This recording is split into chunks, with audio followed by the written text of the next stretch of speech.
이 아이들을 키우다 보면요, 이 단골처럼 가는 곳이 있습니다. 어디를 많이 가냐면 병원을 자주 갑니다.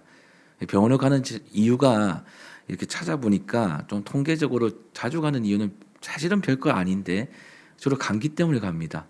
콧물이 나거나 또 기침을 하거나 열이 올라올 때 주로 병원을 갑니다. 근데 이렇게 병원을 가서 약을 타서 오잖아요. 그럼 약을 타서 오면 그 아이들이 유난히 먹기 싫어하는 것들 중에 하나가 이 약인데, 이 약을 볼 때마다 아이들이 이 조제한 약을 입에 이렇게 넣어 주려고 하면 고개를 절레절레 흔들고 막 도망가기 바쁩니다. 요즘에는 뭐 입을 이렇게 막는 연습도 또 많이 하고, 뭐 얼굴에 다른 데 이렇게 울상을 지으면서 숨죠. 자주 숨을 때가 많습니다. 근데 그때마다 제가 습관적으로 하는 말이 있습니다. 이건 모든 부모님들이 아마 똑같을 건데, 그때마다 안 먹으려고 할 때마다 이 습관적으로 하는 말, 바로 이거 먹으면 낫는다라는 거죠. 이 얘기를 얼마나 많이 하는지 모릅니다. 이거 먹으면 낫는다. 안 먹으려고 하는 그 아이들을 붙잡아 놓고 늘 하는 말입니다. 그리고 딱 똑같은 말을 또 반복하면서 하는 말이 약 안 먹으면 더 아프다라는 이 얘기를 또 하죠. 근데 아이들이요, 참 신기합니다. 이 처음에 참 망설이거든요. 이 아이들이 도망 다니고 이렇게 하다가 그 말 듣고 나서는 망설이는데, 결국에는요, 여러분, 이 쓴 이 약을요, 결국엔 꿀꺽 삼킨다는 것입니다. 이유가 뭔가 이렇게 보니까 얘네들도요, 그런 나름대로 인생을 살았습니다. 삶을 살았는 거죠. 이 먹다 보니까 열이 날 때 약을 먹고 나는 보니까 낫는 거예요. 그리고 기침하고 콧물이 날 때마다 이 약을 먹어 보니까 낫는 거죠. 이게 수차례 나름대로의 경험이 있습니다. 그러다 보니까 먹기는 싫지만 이 순간적으로 그 쓴맛, 나중에 먹고 나면 그 쓴맛이 입에 남아 있어서 너무 그 자체가 너무 싫지만은 결국에는 이 약을 먹어야 자기가 낫는다라는 것을 알고 있는 것이죠. 그래서 아이들이 크면서요, 이 약을 먹는 것에 대해서 이제 익숙해지는 것입니다.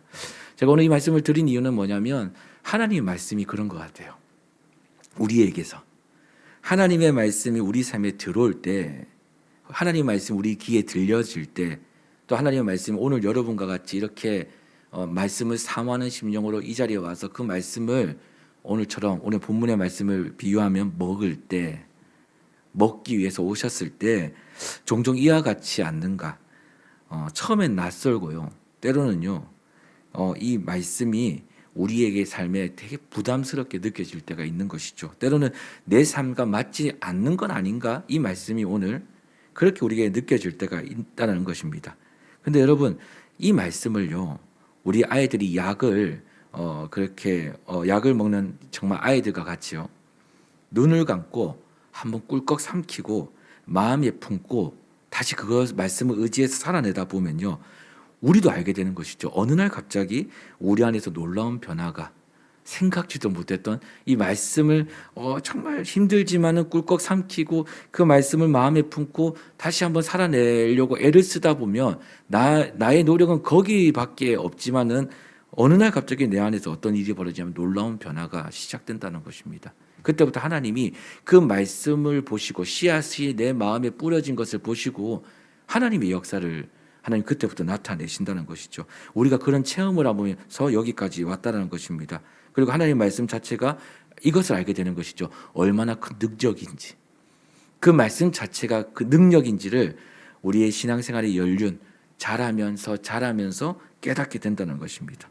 오늘 본문에서 하나님은요, 에스겔, 우리가 너무 잘 아는 에스겔에게도 이런 말씀을 주셨다는 것이죠. 오늘 본문에 보니까 이렇게 나옵니다. 너는 내가 내게 주는 이 두루마리를 먹으라라고 이야기합니다. 이 두루마리는 무슨 뜻이 있냐면, 무엇을 상징하냐면 말씀을 상징합니다. 하나님의 말씀이죠. 주의 말씀이 기록되어 있는 그 말씀을 두루마리로 표현하는 것입니다. 그런데 이 하나님의 말씀을 어떻게 합니까? 단지 읽거나 단지 듣거나 이것으로 끝나는 것이냐, 어떻게 하라고 하시냐면 먹으라고 하십니다. 먹으라고. 왜 그럴까요? 바로 말씀은 여러분, 머리로만 아는 정보가 아니기 때문에 그래요. 그냥 알고 끝나는 그런 지식이 아니기 때문에 그렇습니다. 이 말씀은 어떤 거냐면 우리 삶 속에서 꼭 소화되어야 할 양식이자 약이기 때문에 그래요. 우리 신앙생활을 하는 하나님의 자녀들이 하나님을 따르며 하나님 아버지를 믿으며 나아갈 때 꼭 소화되어야 할 양식이자 약이기 때문에 그렇습니다. 오늘 에스겔은요 본문 3절에서 이렇게 이야기하죠. 하나님의 말씀을 꿀처럼 달달하고 표현합니다. 에스겔이 이렇게 말한 이유가 바로 무엇이냐? 하나님의 말씀이 정말 여러분 쓴데 어떻게 좀 이 반대의 표현을 했던 것이죠. 근데 그 말씀을 그렇게 먹다 보니까 깨닫게 되는 겁니다. 꿀송이처럼 달다. 이 뜻은 바로 어떤 의미를 가지고 있냐면 하나님의 말씀이 정말 삶의 능력이라는 것을 알았다라는 것을 의미하는 겁니다. 먹을 땐 좀 쓰지만 그게 정말 나를 살리고요. 나를 다시 회복하고요. 나를 다시 일으키는 능력이라는 것이죠. 그것이 다시 나를 하여금 어떻게 합니까? 삶의 능력을 다시 뭔가를 할 수 있는 힘을 주는, 다시 내 삶의 절망과 낙심, 이 죽음 같은 그 순간에서도 다시 생명으로 바꾸는, 그리고 내가 도저히 어떤 방향으로 가야 될지 모르는 그 순간에서도 이 말씀이요. 하나님의 뜻이 있는 방향으로 전환시키는 그런 능력이 있다라는 것이죠. 이걸 에스겔이 깨닫게 되었다. 그래서 했던 표현이 이 말씀은 꿀송이처럼 달다라고 얘기하는 거예요. 또 하나님은요 에스겔에게 이 말씀, 이 하나님의 말씀을 먹인 이후에 또 하나의 명령을 더하십니다. 그게 뭐냐면 4절에 이렇게 얘기하죠. 이스라엘 족속에게 가라라는 거예요. 자신이 먹었습니다. 오늘 말씀을 먹고 힘을 얻었어요. 그 능력을 깨닫게 된 것이죠. 꿀송이처럼 달달하는 것을 말씀을 통해 깨닫게 됩니다. 근데 오늘 그 이스라엘 에스겔에게 그냥 그곳에서 멈춰 있지 말고 오늘 말씀으로 힘을 얻은 그 에스겔로 하여금 무엇을 하라고 하냐면 이제 또 다른 명령이죠. 가라라고 하는 거예요. 누구에게요? 이스라엘 족속에게 가라라는 것이죠. 여러분 여기서 이스라엘 족속은 누구를 말하냐면 순종 잘하고요. 말 잘 듣는 백성을 가리킨 게 아닙니다. 패역하고 강팍한 백성들이죠. 하나님을 떠나서 자신의 소신에 따라 살았던 그 백성들. 하나님 왜 에스겔로 하여금 그 백성들에게 가라고 하셨을까? 그들에게 보내셨을까? 그 이유는 하나입니다. 단 하나인데요. 바로 이겁니다. 오늘 힘이 없어 쓰러진 나를 다시 일으키신 이 말씀. 그리고 오늘 소망이 없어 점점 죽어가고 있는 나에게 다시 생명을 준 이 말씀을, 이것을 깨달은 에스겔로 하여금 지금 강팍하고 패역하여 모든 것을 잃어버린 이스라엘 백성, 그 족속들에게 오늘 이 말씀의 능력을 전해주라는 것입니다. 삶으로 오늘 그들에게 하나님의 살아계심을 다시 힘을 얻은 에스겔로 하여금 전해주라는 것이죠. 그리고 전해준과 동시에 그들에게도 하나님의 능력이 나타날 수 있도록 그들을 위해 중보하며 그들에게 그들의 삶에 함께 합류하라는 것이죠.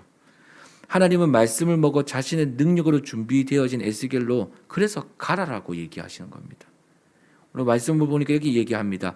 보라, 내가 그들의 얼굴을 마주 보도록 내 얼굴을 굳게 하였고 그들의 이마를 마주 보도록 내 이마를 굳게 하였다라고 얘기합니다. 여러분 여기서 여러분 얼굴과 이마 이제 굳게 하였다 이런 의미가 있는데요. 여기서 하나님이 우리에게 우리에게 주고자 하는 은혜는 무엇이냐면 바로 이겁니다. 우리에게 무엇을 주시겠다고 하시냐면 담대함을 주시겠다는 것이죠. 오늘 에스겔에게 사명을 주신 겁니다. 여러분 말씀이 우리의 삶에 임하면요. 하나님 사명을 주십니다. 사명을 깨닫게 하세요. 아 하나님 이걸 원하시구나. 하나님 나를 통해서 이 일을 하시기를 원하시구나. 이걸 깨닫게 하시는데 여러분 어떻습니까? 솔직히 말하면 우리는 이 하나님의 말씀에 순종할 때 어떤 마음을 먼저 먹게 되냐면 두려운 마음이 생길 때가 더 많습니다. 그래서 때로는 회피하고 싶을 때가 많아요. 이유가 너무 당연합니다. 상황이요 안 따라줘요. 하나님의 말씀 사명을 알겠는데 내 일상의 모든 순간들이요 그렇게 그 사명에 순종할 만큼 뒷받침이 되어주지 못한다는 것이죠. 불안한 것들이 많고요. 아직도 여전히 설득해야 될 것들도 많고 여전히 그것들로 하여금 참 힘든 순간들이 많은데 이상하게 주님 말씀은요. 그것을 뛰어넘게끔 다시 가라라고 얘기하는데 두렵다는 것이죠. 그래서 어떻습니까? 아이들이 약을 막 먹기 싫어서 숨는 것처럼 울상을 지으며 하기 싫어하는 것처럼 우리가 똑같이 숨고 그 말씀을 회피한다는 것이죠. 그럴 때가 많다는 것입니다. 근데 여러분 그거 아셔야 됩니다.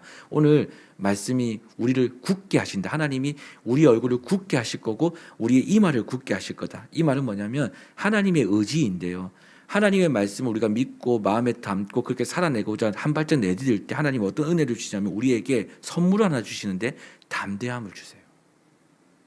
이거는 우리의 의지와 우리의 생각과 우리의 자체에서 나오는 그런 능력이 아니라 하나님이 우리 안에 선물로 주시는 담대함입니다. 그러니까 성령님이 주시는 선물이시죠. 그러니까 오늘 이 말씀을 한 발짝 내딛는 여러분과 저에게 주시는 하나님의 큰 선물, 우리는 모든 것들을 할 수 없다고 이야기할 때 하나님 우리에게 선물을 주시면서 다시 우리 입술을 변화시켜 버리시는 것이죠. 할 수 있다라는 겁니다. 담대함. 우리가 주님 앞에 나오는 가장 큰 이유는 무엇이냐면, 주의 말씀을 듣는 가장 큰 이유는 무엇이냐면, 목적이 있다면 우리는 하나님이 주시는 선물을 받아야 되는 사람들이기 때문에 그래요. 매일매일. 그 선물 중에 하나가 무엇이냐? 많은 선물들이 있지만 하나님 우리에게 어떤 은혜를 주시냐면 담대함을 주십니다. 말씀에 순종할 수 있는 담대함을 주세요. 할 수 있구나. 하나님이 나와 함께 하시면 할 수 있구나. 여호수아에게 그랬던 것처럼요. 못한다고 할 때 하나님 그에게 뭐라고 합니까? 강하고 담대하라. 내가 너와 함께 하리라. 기드온에게 그랬던 것처럼요. 담대하라는 것이죠. 너와 함께 한다는 것이죠. 우리는 늘 고민하지 않습니까? 말씀의 그 자리 앞에 섰을 때 과연 내가 잘할 수 있을까? 과연 저 사람들이 내 말을 들을까? 내가 정말 이 일을 감당할 수 있는 제목이 맞을까? 나를 통해 하나님의 뜻이 정말 이루어질까? 이런 두려움이 막 우리에게 밀려올 때가 있죠. 근데 여러분, 그렇게 두려워하는 우리에게 하나님은 오늘 본문을 통해서 이렇게 말씀하신다고 생각합니다. 내가 너를 다시 담대하게 하겠다. 내가 너를 다시 담대하게 하겠다. 사랑하는 성도 여러분, 우리가 말씀을 듣고 읽고 그리고 말씀 앞에 설 때마다 꼭 기억해야 되는 것이 있다면, 말씀에 순종할 수 있는 힘과 담대함은요, 결단코 내 의지와 내 노력으로 만들어지지 않는다라는 것, 이것을 꼭 우리는 기억해야 됩니다. 오직 이것은 누가 주시는 것이냐면 하나님만이 우리를 도와주실 수 있는 그분만이, 또 우리 안에 그분을 사모하는 심령을 보시는 그분만이 우리에게 성령님을 통해 선물로 주신다는 것을 기억하셨으면 좋겠습니다. 사랑하는 여러분, 그럴 때 하나님 우리에게 어떤 은혜를 주시냐, 그 담대함이 임할 때 어떤 은혜를 주시냐, 본문 12절 상반절에 이런 표현이 있습니다. 주의 영이 나를 들어 올리십니다 라고 얘기해요. 근데 그 앞에 때에라고 얘기합니다. 때에 주의 영이 나를 들어 올리셨다라고 얘기합니다. 여러분, 하나님은요 실수가 없으신 분이십니다. 모든 순간에 하나님의 뜻이 있어요. 그리고 하나님의 때가 있습니다. 오늘 우리가 아니라고 여기는 그 순간에서도 하나님은요 그 순간만큼도 자신의 때에서 다 준비하고 있는 시간이라는 것이죠. 그러니까 하나님의 때가 옵니다. 우리가 말씀을 들을 때가 있고요, 약을 먹어야 될 때가 있고요, 밥을 먹어야 될 때가 있고요. 하나님은 다 그것을 체킹하시죠. 오늘이 그때일 수도 있죠. 오늘이 그때라고 저는 또 믿고 있습니다. 그렇지만 하나님은 어떻게 합니까? 자신의 때에 어떻게 하십니까? 우리에게 담대함을 선물로 주시고요, 우리가 주의 말씀을 먹겠다는 의지마저도, 그 은혜, 그것을 사모하는 마음마저도 하나님 우리에게 주셔서 말씀을 먹게 하십니다. 그리고 어떻게 합니까? 다시 일어나게 하시고요, 다시 생명을 얻게 하시고요, 다시 담대함을 얻게 하시는 것이죠. 그래서 어떻게 합니까? 주의 말씀을 또 누군가에게 전할 수 있도록, 또 주의 사명을 또 누군가로 하여금 나타낼 수 있게 하시고자 하나님의 때에 우리를 부르신다는 것입니다. 그리고 어떻게 해요? 주의 영이 나를 들러 올리시는 은혜를 누리게 하는 것이죠. 바로 이겁니다. 은혜를 누리게 한다는 거예요. 우리의 힘으로 되어지지 않는 일들을 하나님이 하나님의 은혜로, 하나님의 영으로 우리의 삶의 모든 그 자신의 사명을 이루고자 우리를 통해 자신의 뜻을 나타내신다는 것입니다. 한마디로 우리를 그 순종의 길로 인도하신다는 것이죠. 말씀을 먹은 에스겔은 마침내 어떻게 됩니까? 하나님의 영에 이끌러 어디로 가냐? 사명의 자리로 갑니다. 순종의 자리로 갑니다. 마음은 쓰리고 상황은 무겁지만 그 말씀에 따라 그 자리에서 일어나 그는요 사명의 자리로 갑니다. 한마디로 말씀에 순종하는 것이죠. 말씀은 그냥 순종할 수 있는 것이 아니라 하나님의 선물이, 하나님의 은혜가 내게 임할 때 하나님의 그 은혜로 말미암아 순종되어진다는 것을 저와 여러분이 이 하루 이 시간 간절히 기억하고 또 믿기를 소망합니다. 하나님이 인도하시는 사명의 길은요, 여러분 마냥 감동적인 길은 아닐 것입니다. 절대로 감동적인 길은 아닐 거예요. 그렇지만 때로는 낯설기도 하고요, 때로는 외롭기도 하고요, 때로는 힘들 수도 있습니다. 하지만 이 사명의 길이 왜 중요한 길이냐면 이 길이 어떤 길이냐? 생명의 길이기 때문에 그렇습니다. 여러분과 제가 살 수 있는 길이기 때문에 그래요. 그리고 이 길이야말로 우리가 이 땅에 존재하는 그 이유를 발견할 수 있는 길입니다. 우리는요, 여러분, 하나님과 날마다 함께해야 되는 존재입니다. 그리고 그분과 함께 즐거워해야 되는 사람들입니다. 하나님이 우리와 함께하는 것을 기뻐하고요, 그 기쁨을요, 그냥 주님의 기쁨만이 아니라 하나님을 영화롭게 함과 동시에 그분과 함께 모든 것을 즐거워해야 되는 사람입니다. 그때 우리는 우리의 존재를 정말 기쁨으로 깨닫게 됩니다. 그 존재를 알 수 있는 길, 바로 하나님께 영광 돌릴 때 그 존재를 깨닫게 되는 것이죠. 바로 이 길, 이 사명의 길이 그것을 우리로 하여금 깨닫게 하는 것입니다. 오늘 이 새벽에도 여러분, 우리에게 주시는 이 말씀을 먹고요, 하나님 우리에게 알려주시는 그 길로 담대하게 나아가시는 저와 여러분 되기를 다시 한번 소망합니다. 하나님은 오늘도 우리에게 말씀을 두루마리로 내밀고 계십니다. 오늘도 우리에게 말씀을요, 자신이 오늘 우리에게 꼭 주고자 하는 말씀을 오늘 에스겔과 같이 두루마리로 내밀고 계시죠. 그리고 우리에게 말씀하십니다. 먹으라, 그리고 가라. 그 말씀이 내 마음에 들어오면요, 하나님 분명히요, 우리의 삶을요, 우리를요 변화시켜 주실 것임을 믿습니다. 두려움 대신 담대함이, 망설임 대신 순종이, 혼란 대신 하나님이 보여주시는 방향이 우리 삶에 나타나기를 오늘 이 새벽 가운데 그렇게 세워지기를 간절히 소망합니다. 오늘도 그 말씀 먹고 오늘도 힘을 내시고 또 하나님이 보내시는 그 길로 나아가시는 담대함으로요, 그런 은혜가 있기를 다시 한번 그런 복된 하루가 되기를 다시 한번 축복합니다. 기도하겠습니다.